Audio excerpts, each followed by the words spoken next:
2001년도에 한국 가수 중에서 G.O.D라고 하는 그룹이 있었습니다. 이 가수가 길이라고 하는 제목의 노래를 발표했어요. 2001년도 곡이니까 이제 여기에 모인 1청년부 지체들은 아마 많이 모를 거고 2청년부 지체들은 아마 많이 알 것 같아요. 전 세대가 공감할 수 있는 노래를 예로 들고 싶었는데 이게 쉽지가 않더라고요. 저도 나이가 있다 보니까 우리 1청년부 지체들 미안합니다. 제가 아는 노래로 예를 들었어요. 길이라고 하는 제목의 노래입니다. 근데 노래가 괜찮아요. 예배 끝나고 순모임 끝나고 집 가는 길에 한번 들어보시면은 집 가는 길에 그 플레이리스트로 나쁘지 않은 곡이라고 이야기를 하고 싶습니다. 노래 가사가 되게 좋아요. 가사가 이렇습니다. 내가 가는 이 길이 어디로 가는지, 어디로 날 데려가는지, 그곳은 어딘지 알 수 없지만 오늘도 난 걸어가고 있네. 사람들은 길이 다 정해져 있는지 아니면 자기가 자신의 길을 만들어가는지 알 수 없지만 이렇게 또 걸어가고 있네. 나는 왜 이 길에 서 있나? 이게 정말 나의 길인가? 이 길의 끝에서 내 꿈은 이루어질까? 라는 가사의 노래입니다. 노래를 예로 들었으니까 이번에는 그림한 작품을 또 예로 한번 들어볼게요. 후기 인상파 화가로 알려진 폴 고갱이라는 사람이 있습니다. 워낙 유명해서 다들 잘 아실 텐데 그가 말년에 유명한 작품을 하나 남겼는데 이 작품의 제목이 이래요. 우리는 어디서 왔는가? 우리는 무엇인가? 우리는 어디로 가는가? 물론 원래의 제목은 영어입니다. 제가 차마 읽어드릴 수가 없어서 한글로 번역을 해서 말씀을 드렸어요. 우리는 어디서 왔는가? 우리는 무엇인가? 우리는 어디로 가는가? 그림 한 폭에 이러한 세 가지 질문을 한 번에 던졌습니다. 자, 노래의 가사나 이 그림의 제목에 등장하는 이 질문들이요, 우리들에게 그렇게 낯설지가 않습니다. 생각보다 많이 익숙한 질문들이에요. 왜요? 우리도 우리의 인생길에서 이러한 질문을 우리 자신들에게 종종 던지기 때문입니다. 이러한 질문을 던지죠. 나는 왜 여기 있지? 나는 무엇을 위해 살아가지? 이 일이 혹은 이 길이 맞나? 내 삶은 어디로 흘러가는가? 지금 내가 관계하고 있는 수많은 이 사람들과의 관계와 이 모든 것들이 다 옳은 것인가? 맞는 것인가? 그렇다면 난 여기서 무엇을 해야 하는가? 청년의 시기와 청년의 때가 이러한 질문을 많이 마주하는 시기인 것 같아요. 그래서 이러한 질문들이 우리는 일상 가운데서 많이 마주하는 것 같습니다. 심지어 이러한 질문들이 우리 스스로 우리가 자신들에게 던지는 것이 아니라 때로는 이 질문들이 너무 많아서 이 질문이 우리 앞을 가로막는 것 같은 그러한 느낌이나 그러한 상황이 찾아오는 것처럼 느껴질 때도 있어요. 오늘 우리는 느헤미야서 말씀을 함께 보려고 합니다. 그리고 이 말씀을 통해서 그리고 그의 기도를 통해서 그에게 펼쳐진 이야기들을 통해서 이러한 질문들에 대하여 우리 하나님께서는 어떻게 해답을 주시는지, 이러한 질문을 안고 살아가는 각자가 다 다른 삶의 자리와 삶의 정황 가운데에서 비슷한 질문을 갖고 살아가는 우리들에게 하나님께서는 어떠한 해답을 주고 싶어 하시는지를 이 말씀을 통해서 잠깐 나누어 보려고 합니다. 느헤미야서는요, 구약 성경에서 포로 귀환 시대를 다루고 있는 역사서예요. 저자로는 느헤미야 본인을 유력하게 보는 게 일반적입니다. 왜냐하면은 이 느헤미야라고 하는 성경이 느헤미야가 본인이 경험한 것들을 기도체와 1인칭 시점으로 굉장히 생생하게 기록을 하고 있어요. 학자들은 에스라서와 느헤미야서를 한 권의 책처럼 다루기도 합니다. 왜냐하면은 두 책이 이스라엘의 이 바벨론 포로에서 돌아와 무너진 신앙과 삶을 재건하는 그러한 이야기를 다루고 있기 때문에 두 성경을 하나의 책으로 보기도 해요. 자, 우리가 아는 것처럼 이스라엘은 바벨론에 의해 멸망하면서 약 70년 정도를 포로 생활을 했습니다. 그 후에 바벨론이 페르시아의 제국에 무너지면서 유대인들이 고향 땅으로 돌아올 기회가 열렸죠. 이 고향 땅으로 돌아오는 귀환이 단순히 이루어지지 않았습니다. 3번에 걸쳐서 우리가 아는 것처럼 이루어졌죠. 첫 번째 귀환은 스룹바벨이 이끌었고 성전 재건이 목적이었습니다. 2차 귀환은 에스라가 이끌었고 말씀과 율법 교육을 통한 신앙 개혁이 중심이었습니다. 그리고 3번째 귀환이 우리가 보고 있는 느헤미야가 이끌었던 귀환이었고요. 느헤미야는 예루살렘 성벽을 재건하기 위해서 갔다라고 우리는 알고 있습니다. 자, 그는 왜 예루살렘 성벽 재건을 위해서 자신의 고국으로 돌아갔을까요? 3절 말씀을 보면은 예루살렘 현실에 대해서 그가 듣는 내용을 기록을 하고 있습니다. 그들이 내게 이르되 사로잡힘을 면하고 남아있는 자들이 그 지방 거기에서 큰 환난을 당하고 능욕을 받으며 예루살렘 성은 허물어지고 성문들은 불탔다 하는지라. 네, 이런 기록이 3절에 있어요. 성은 허물어지고 성문은 불탔다. 이제 우리가 성에 살고 있지는 않죠. 우리가 가장 일상에서 마주할 수 있는 성은 아마 수원 화성이 아닐까 싶습니다. 그러니까 우리가 성에 살지 않으니까 이 문장이 그렇게 막 와닿지가 않아요.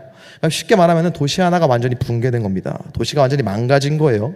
그리고 3절 말씀에 또 보면은 사로잡힘을 면하고 남아있는 자들이라고 하는 표현이 있습니다. 여기에는 포로로 안 끌려간 이스라엘 백성들과 함께 지금 느헤미야가 이제 3차로 돌아갈 차례니까요. 그 이전에 돌아간 1차, 2차 때 예루살렘으로 돌아간 사람들까지를 포함하고 있는 거예요. 그러니까 그들이 지금 이 예루살렘에서 큰 환난을 당하고 능욕을 받고 있다라는 소식을 느헤미야가 들은 겁니다. 간략하게 정리해 보자면은 고국 땅이 완전히 폭삭 무너지고 그 땅에 남아있는 동포들이 큰 환난과 능욕을 당하고 있다더라는 것을 느헤미야가 소식을 들은 거예요. 이 소식을 들은 느헤미야의 반응이 4절 말씀에 기록되어 있습니다. 내가 이 말을 듣고 앉아서 울고 수일 동안 슬퍼하며 하늘의 하나님 앞에 금식하며 기도하여 라고 하면서 느헤미야의 반응을 보여주고 있어요. 앉아서 울고 수일 동안 슬퍼하며 금식하며 기도했대요. 저는 이 말씀을 묵상하면서 이 부분에서 인간 김상훈, 한 명의 성도고 한 명의 그리스도인으로서의 김상훈이라고 하는 작자가 아직 멀었구나, 참 얼굴에 침 뱉기지만 한심할 수도 있구나라는 생각이 이 부분에서 많이 들었어요. 왜냐면은 제가 만약에 느헤미야였다면요, 저는 이렇게 안 했을 것 같아요. 제가 만약에 느헤미야였다면은요, 이 소식을 듣고 막 앉아서 울고 수일 동안 슬퍼하고 밥도 안 먹고 기도할 것 같지는 않더라고요. 자, 왜냐면은 일단 우리가 이 느헤미야의 처지, 느헤미야 이때 당시의 상황을 조금 봐야 됩니다. 일단 느헤미야는 지금 물리적으로 예루살렘과 멀리 떨어져 있는 곳에 살고 있어요. 그러니까 예루살렘 성벽이 무너지고 성문이 불타고 거기에서 있는 사람들이 능욕과 환난을 당한다고 하더라도 느헤미야의 안전과 신상에는 그 어떠한 영향도 줄 수 없다라는 거예요. 아무리 성벽이 무너진다 한들 성문이 불탄다 한들 느헤미야에게 전혀 위협이 되는 상황이 아니었습니다. 1절 말씀 보면 그는 수산성에 있대요. 페르시아 왕궁에 있습니다. 그가 왜 페르시아 왕궁에 있어요? 느헤미야는 포로 3세대 출신입니다. 그리고 11절에 왕의 술 관원이 되었느니라. 이게 느헤미야의 직업이에요. 그러니까 술을 맡은 관원, 여기서의 술 맡은 관원은 그냥 왕이 취하고 싶을 때, 걸쭉하게 드렁큰하고 싶을 때 옆에서 술만 꼴꼴꼴꼴꼴 따라주는 그런 술 시중 드는 그러한 부하나 그러한 신분이 아니었습니다. 여기서의 술을 맡은 관원이라고 하는 것은 왕의 신임을 받는 고위 관리 자리였어요. 왕을 독대할 수 있는 자리였습니다. 즉 느헤미야는 포로 3세대 출신임에도 불구하고 왕의 고위 관료로 성공한 사람이었어요. 굉장히 안정적인 일상을 살아가고 있는 사람, 편하게 살고 있는 사람, 그리고 앞으로도 원하면 얼마든지 큰 사건이 발생하지 않는 한 자신이 원하는 만큼 원하는 때까지 안정적으로 살 수 있는 삶이 보장된 그러한 사람이었어요. 그러니까 제가 이러한 상황의 사람이었다면은, 제가 느헤미야와 같은 상황이 있었다면은 예루살렘의 소식을 듣고 막 울거나 금식하지 않았을 것 같다라는 이야기예요. 그러니까 가령 예를 들면 이런 것이죠. 제가 재미교포한 3세대로서 미국 월스트리트에서 나름 성공한 사람이라고 가정을 한번 해보는 겁니다. 상상만으로도 즐겁고 행복해요. 아메리카 드림이거든요. 근데 미국에서 소식을 듣는 거예요. 너의 고국 코리아가 폭삭 망했다더라. 코리아에 있는 코리안들이 엄청 고생을 하고 있다더라는 소식을 들은 거예요. 제가 미국 재미교포 3세대로서 성공한 사람이 제가 이런 소식을 들었을 때 저의 반응은 이랬을 거예요. So what? So what? 어쩌라고? 그래서 뭐?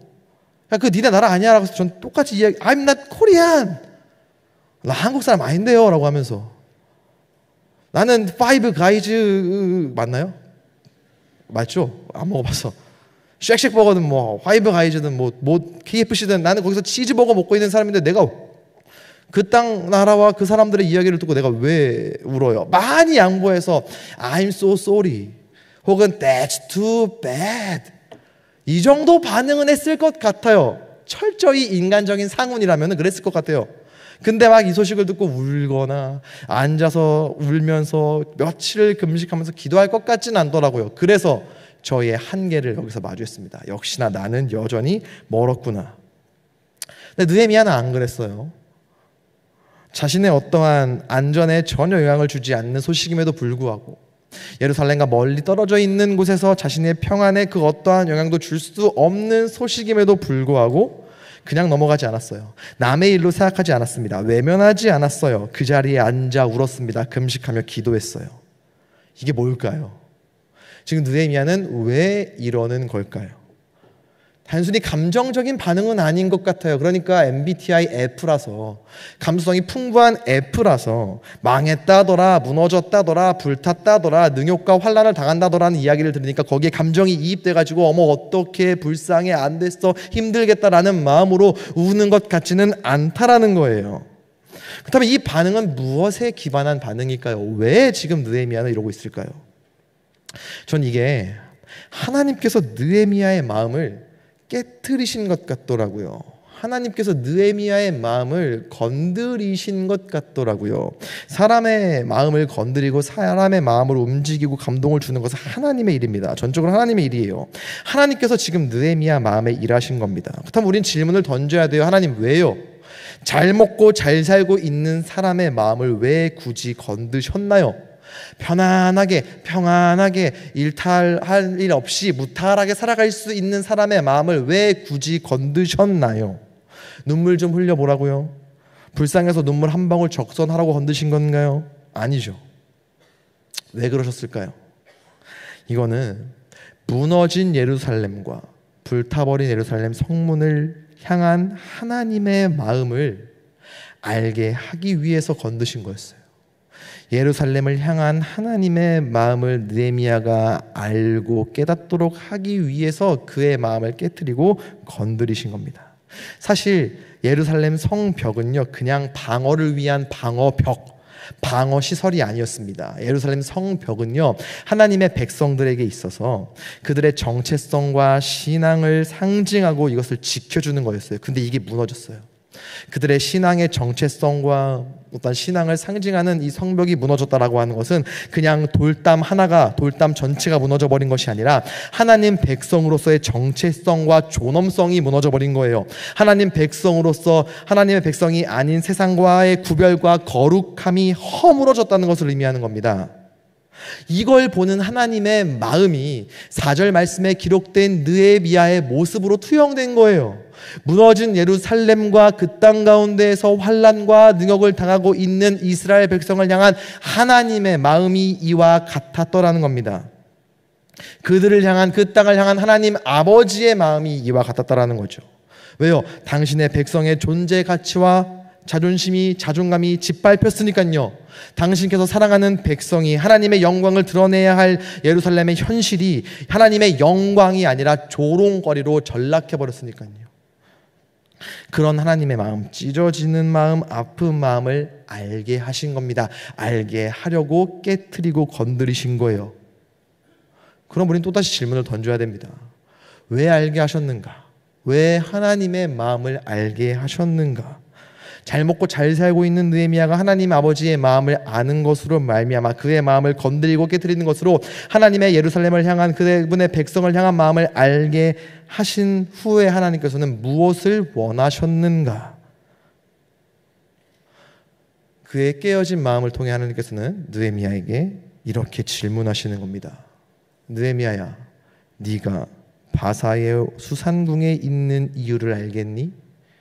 네가 지금 그 자리에 있는 이유, 내가 너를 그 자리에 둔 이유를 알겠니? 라고 물어보시는 거예요.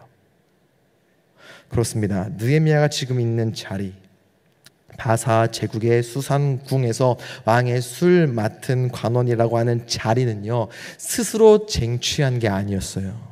포로 3세대로서 온갖 노력 끝에 자수성가한 흙수저의 성공 스토리가 아니라는 겁니다. 하나님의 일을 위해서, 하나님의 일 무엇입니까? 성벽을 재건하고 그분의 백성들을 다시 회복시키시고 살리시기 위한 하나님의 일을 위해 하나님께서 그를 준비시키시기 위해서 보낸 자리가 바로 그곳이었다라는 거죠.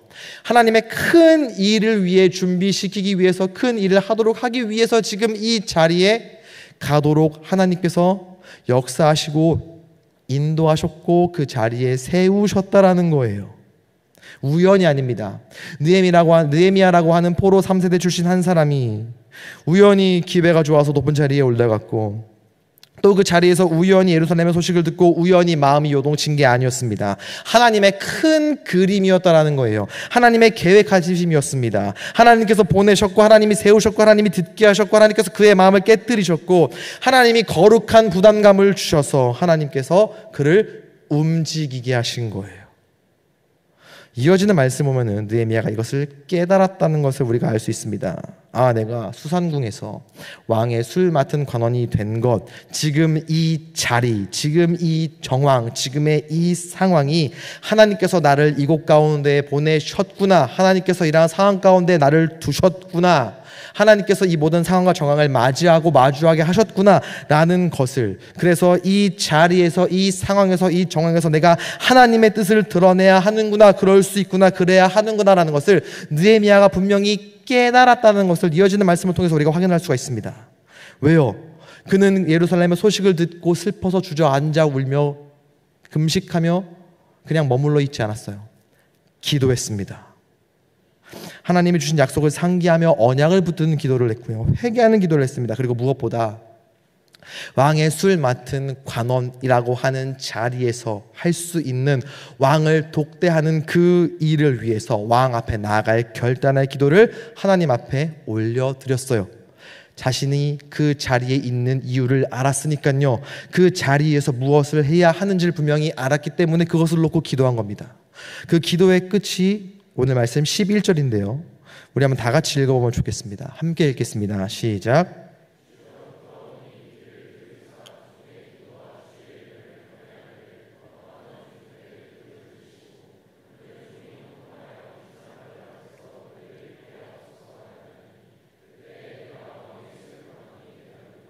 자, 11절 말씀에 보면은요, 이 사람 앞에서 은혜를 입게 하옵소서. 이 사람은요, 당연히 그가 독대할 수 있는 바사, 제국 페르시아의 왕이겠죠. 그 사람에게 은혜를 입게 해달라고 하면서 자신이 술 맡은 관원이었다라고 이야기를 합니다.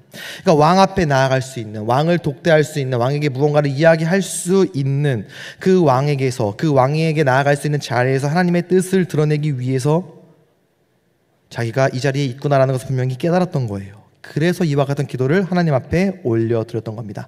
하나님의 뜻을 위해서요. 자신에게 주어진 자리에서, 자신을 보내신 그 자리에서 보내신 하나님의 뜻을 이루기 위해서 기도했다라는 거예요. 이때부터 느헤미야에게 수산궁의 생활, 궁에서 술 맡은 관원이라고 하는 자리는 평안과 안정의 자리가 아니었습니다. 포로 3세대로서 다른 사람의 인정과 부러움과 선망의 자리가 더 이상 아니었어요. 분명한 하나님의 뜻, 성벽을 다시 세우고 하나님의 백성을 회복시키는 그 뜻을 드러내는 자리, 그래서 여전히 살아 역사하시는 하나님의 영광을 증거하고 드러내고 보여주는 자리였어요.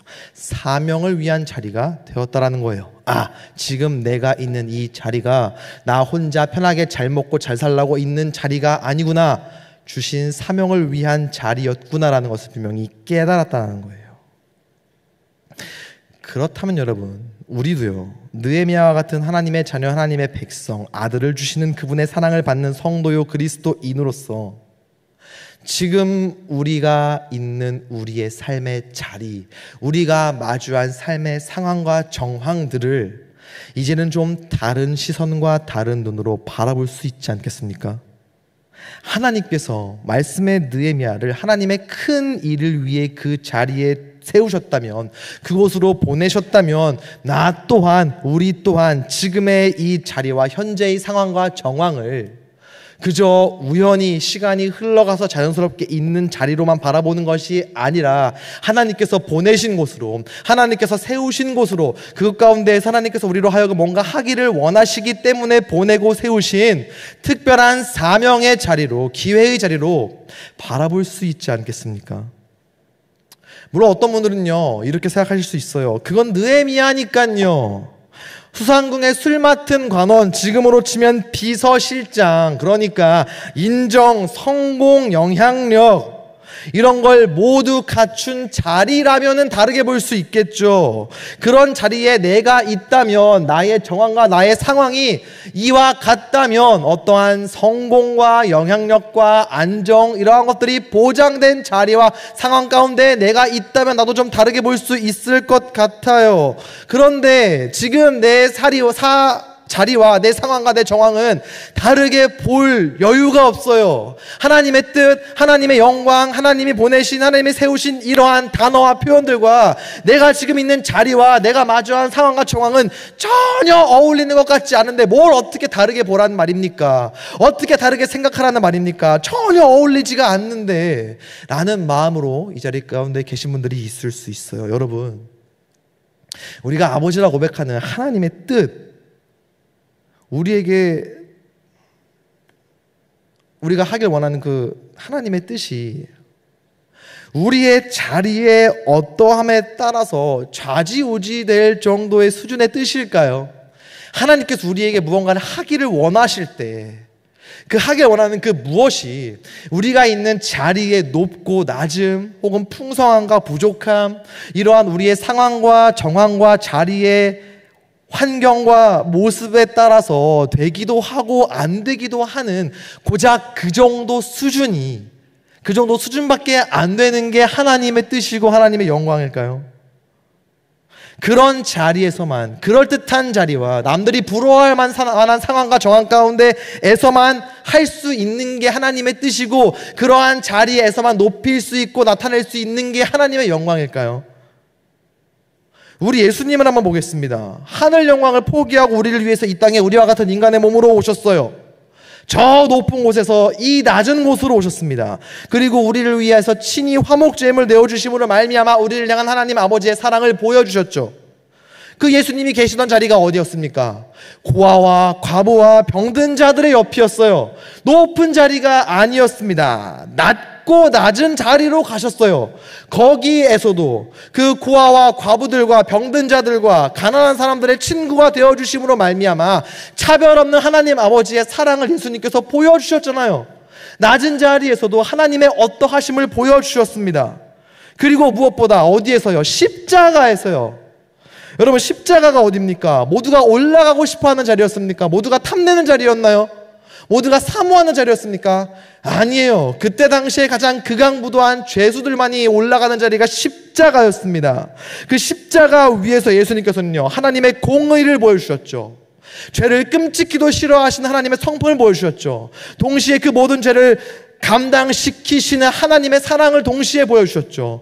그래서 십자가는 우리를 향한 하나님 아버지의 사랑이 가장 극대화돼서 나타나는 자리가 십자가의 자리입니다.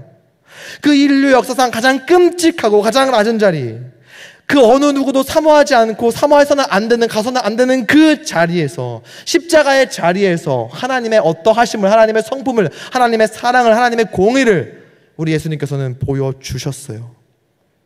성경을 보면은요, 자리의 어떠함과 상관없이 하나님의 뜻을 드러내고 하나님을 보여준 사람들이 많이 있습니다. 가장 대표적으로 구약의 요셉이 있죠. 그가 애굽의 총리가 되기 전에 있던 자리는 어느 자리였습니까? 보디발, 바로의 친위 내장 보디발에게 팔려갔어요. 이게 뭐예요? 노예입니다. 노예라는 자리, 노예. 여러분, 노예라고 하는 단어, 종이라고 하는 단어가 하나님의 영광, 하나님의 뜻, 이러한 것과 어울리는 자리로 보이십니까? 그런데 그 노예의 자리에서 요셉은 하나님을 보여줬어요. 하나님을 모르는, 하나님을 믿지 않는 보디발이 노예의 자리에 있는 요셉을 통해서 하나님을 봤습니다. 창세기 39장 3절 말씀 보면은요, 그의 주인이 여호와께서 그와 함께 하심을 보며 또 여호와께서 그의 범사에 형통하게 하심을 보았더라. 보디발은요, 지금 자기가 돈을 주고 산 노예, 그 노예의 자리를 통해서 하나님의 일하심을 봤다라고 성경이 기록을 하잖아요. 고작 노예 주제에 하나님을 보여준 거예요. 고작 노예라고 하는 자리에서 하나님의 일하심을 보여준 겁니다.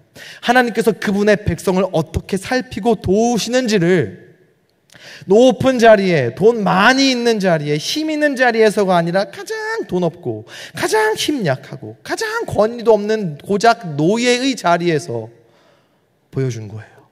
하나님을 증거한 겁니다. 우리도 마찬가지입니다. 하나님의 뜻을 드러내고 하나님의 영광을 높이는 건 자리의 문제가 아니에요. 마치 연말 되면은 연예인들 시상식에서 턱시도 입고 드레스 입고 뭐 트로피 하나 이렇게 받은 다음에 뭐 원장님, 뭐 매니저님, 감독 뭐 이렇게 한 다음에 끝으로 하나님께 영광 돌리겠습니다. 아니면 처음에 먼저 하나님 아버지 감사드리고요. 이런 것처럼 그런 시상식 모두가 부러워할 만한 카메라가 셔터가 막 반짝이고 수많은 사람들의 칭찬과 꽃다발이 있는 그러한 자리에서만 하나님의 뜻을 우리가 드러낼 수 있고 하나님께 영광을 돌릴 수 있는 게 아니라는 거예요. 오늘 말씀에 느헤미야는 지금까지 살펴본 것처럼 수산궁, 왕궁, 술 맡은 관원이라는 자리에 있었어요. 성경은 그가 이 자리에 간 과정에 대해서는 이야기하지 않습니다. 포로 3세대지만 그가 잘나서 그가 뛰어나서 그 자리까지 올라갔을 수도 있고요. 그의 능력 때문에 갔을 수도 있고 혹은 그가 그 자리를 사모해서 그의 선택으로 말미암아 그 자리 가운데 갔을 수도 있어요. 그의 선택이든 그의 능력이든 어떠한 자리이든 어떻게 갔었든 그것은 중요하지 않습니다. 하나님께서는 그가 있는 자리에서 느헤미야가 있는 바로 그 자리에서 그를 부르셨어요. 그리고 그 자리에서 하나님의 계획을 깨닫게 하셨습니다. 하나님의 뜻을 드러내기를 원하셨어요. 그 자리에 보낸 이유를 분명히 알게 하셨습니다. 네가 이 왕궁에서 왕의 술 맡은 관원에 있는 자리에 있는 이유를 알겠니? 라는 마음을 통해 자기 자신의 자리를 바라보게 하셨습니다. 그 자리를 새롭게 바라봄으로 말미암아 무엇을 해야 할지를 깨닫게 하셨어요. 그 자리가 운이 좋아서 혹은 자신의 실력으로 올라간 자리가 아니라 여러 가지 선택들이 쌓인 단순한 결과일 수도 있으나 하나님께서는 그 자리에서 하나님의 뜻을 드러내기를 원하셨습니다. 하나님의 뜻을 행하기를 원하셨어요. 분명한 사명이 있기 때문에 그 자리에 느헤미야가 지금 있다는 것을 깨닫게 하셨습니다. 사랑하는 청년 여러분, 세상에서 가장 귀한 더사랑의 교회 청년 여러분, 우리도 마찬가지입니다. 지금 우리가 있는 삶의 여러 자리들, 각자의 모양과 모습은 다른 여러분들 한 사람 한 사람이 있는 바로 그 자리, 우리의 처한 상황과 정황과 현실은 각각 다르고 그 있는 자리와 상황과 정황이 우리의 능력으로 인함일 수도 있고 우리의 선택들이 쌓인 결과일 수도 있어요. 시간이 자연스럽게 흘러가면서 나도 인지하지 못하는 사이에 되돌아보니 내가 여기 있네 라는 마음으로 지금도 오늘도 이 자리에 서 있는 여러분들, 그 중에서는요 좋은 선택이 있는 반면 후회된 선택들, 내가 왜 그때 그러한 선택으로 말미암아 이 모양 이 꼴로 살아가지, 내가 그때 그 선택만 아니었어도 내가 있는 지금 이 자리가 이게 아니었을 텐데 라는 마음으로 삶의 자리를 한심하게 바라보거나 삶의 자리를 원망으로 바라보거나 혹은 나의 능력으로 인함이라며 나의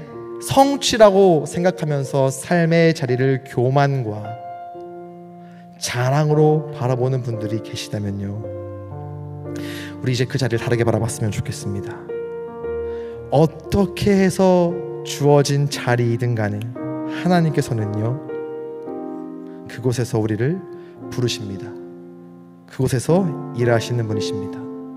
지금 있는 우리의 삶의 자리에서, 우리가 마주한 삶의 정황 가운데에서 우리를 부르시고 우리를 깨우십니다. 그 자리에서 우리로 하여금 하나님의 뜻을 드러내기를 원하세요. 여러분이 거하고 있는, 머물고 있는 삶의 자리가 거창하지 않아도 괜찮습니다. 화려하지 않아도 괜찮아요. 남들이 부러워할 만한 자리가 아니어도 상관없습니다. 매일 반복되는 삶의 자리, 마주하는 일상의 자리, 지금까지 지내왔고 어쩌면 앞으로도 계속 머물러 있을 수 있는 자리여도 상관없어요. 바로 거기에서, 바로 그곳에서 하나님께서는 우리를 부르십니다. 거기에서, 그 자리에서 하나님의 백성으로 살아가기를 원하세요. 그 자리에서, 그 세우신 곳에서, 그 보내신 곳에서 하나님의 뜻을 드러내는 삶을 살기를 우리 주님께서는 원하십니다. 지금 여러분들이 있는 삶의 자리, 상황과 정황이 오늘 말씀의 제목처럼요, 여긴 어디고 나는 누구인가, 너무나도 혼란스러워서 여긴 누구이고 나는 어디인가 라는 마음으로 있는 자리입니까? 그러한 상황이고 그러한 정황이고 그러한 자리입니까? 그래서 마음에 너무 안 들고 혼란스럽고 어떻게 살아가야 할지를, 그 방향을 모르십니까? 거기에 사명이 있습니다. 거기에 하나님의 뜻이 있습니다. 그래서 그 자리는 기회의 자리가 될 수 있습니다. 자리나 길을 보지 맙시다. 거기서 무엇을 해야 할지를 바라보는 우리가 되었으면 좋겠습니다. 그러면 명확해집니다. 분명해집니다. 보내신 곳에서, 허락하신 자리와 상황에서 그렇게 하나님 아버지의 마음을 알아 우리의 모든 뜻, 하나님 아버지의 뜻이 되며 그곳에서의 모든 삶이 하나님 아버지를 위한 삶이 되는 우리가 될 수 있기를, 그렇게 하루하루를 살아가는 우리의 삶의 자리가 될 수 있기를 우리를 교회 가운데 보내신 예수 그리스도의 이름으로 간절히 축원합니다. 우리 이 시간 함께 찬양했으면 좋겠습니다. 이 찬양의 가사가 이렇게 고백을 합니다. 나의 마음이 아버지의 마음을 알아 내 모든 뜻 아버지의 뜻이 될 수 있기를, 나의 온몸이 아버지의 마음 알아 내 모든 삶 당신의 삶 될 수 있기를. 이 시간 찬양의 가사로, 멜로디로 끝나는 것이 아니라 다시 삶의 자리로 돌아간 우리의 삶의 모습이 이와 같기를 소망합니다. 주님, 이러한 삶의 모습으로 살아가는 내가 될 수 있기를 소망합니다. 이렇게 살아갈 수 있도록 주님 도와주시옵소서라는 마음으로 이 찬양 함께 올려드리겠습니다.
주님의 마음을 깨닫기를 소망합니다. 나의 주님이 향하길 원해요.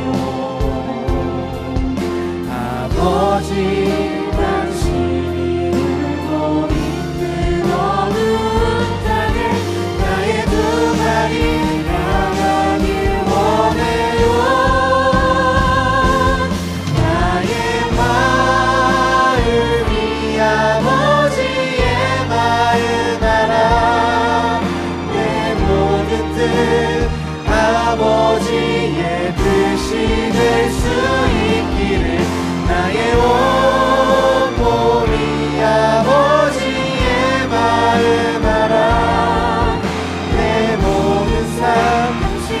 번 더 간절한 마음으로 고백하겠습니다. 나의 마음이 아버지의 마음을 알아. 아버지의 마음을 알아. 내 모든 뜻 아버지의 뜻이 될 수 있기를. 나의 온 몸이 아버지의 마음 알아. 다시 한번 우리의 삶의 모습이 되게 바라는 마음으로 고백합니다. 나의 마음이 아버지의 마음을 알기를 소망합니다. 아버지의 마음 알아. 내 모든 뜻 아버지의 뜻이 될 수 있기를. 나의 온 몸이 아버지의 마음 알아. 우리 여서 함께 고백합니다. 우리의 일상의 자리를 통해 하나님 영광 받아 주시옵소서. 나의 일상을 통해 하나님께 영광을. 나의 일상을 통해 생명의 복음을 내게 맡기신 이곳 너를 부르신 곳에 하나님의 나라가 이루어지길. 우리 한 번 더 간절한 마음으로 고백합니다. 주님 우리의 일상을 통하여 영광받아 주시옵소서. 하나님께 영광을. 나의 일상을 통해 생명의 복음을 내게 맡기신 이곳 나를 부르신 곳에 하나님의 나라가 이루어지길. 우리 두 목이 들고 간절한 마음으로 한번 더 고백합니다. 주님 우리의 일상의 자리를 통하여 영광받아 주시옵소서. 하나님께 영광을. 우리의 모든 일상을 통하여서요 우리의 영혼을 살리는 복음이 드러나는 하나님의 뜻을 행할 수 있기를 소망합니다. 내게 맡기신 이곳 나를 부르신 곳에 하나님의 나라가 이루어지길. 우리 마지막으로 간절한 마음으로 고백합니다. 주님 우리의 일상의 자리를 통하여 하나님의 뜻이 명확하게 드러나게 하여 주시옵소서. 하나님께 영광을. 나의 일상을 통해 생명의 복. 우리의 삶의 자리가 우리를 위하여 맡기신 그 자리임을 고백합니다. 나를 부르신 곳 바로 그 자리에서 하나님의 나라가 이루어질 수 있기를 소망합니다. 우리 이 시간 함께 고백했으면 좋겠습니다. 하나님 우리를 보내신 우리의 삶의 그 자리가 우연한 시간들이 쌓여서 그저 흘러온 자리가 아니라 흘러 들어와 마주한 상황과 정황이 아니라 분명한 하나님의 계획과 뜻 가운데에 우리를 세우시고 보내신 그러한 삶의 자리임을 믿습니다. 주님 이제는 우리가 삶의 자리를 다른 시선과 다른 마음으로 바라볼 수 있기를 소망합니다. 허락하시고 보내신 그 삶의 자리에서 일상의 자리에서 하나님의 뜻을 드러내는 우리의 삶이 될 수 있도록 주님 도와주시옵소서. 매일 반복되는 화려하지 않는 삶의 자리라 할지라도 허락하신 그 자리에서 맡기신 그곳에서 하나님의 뜻을 행하며 하나님의 뜻을 나타낼 때 하나님 그 삶의 자리가 하나님의 나라가 될 수 있도록 우리의 삶을 통하여서 그 자리에 세우신 우리를 통하여서 하나님 놀랍게 일하여 주시옵소서. 간절한 마음으로 함께 기도하시겠습니다. 거룩하신 아버지 하나님 사랑하는 주의 청년들에게 삶의 자리를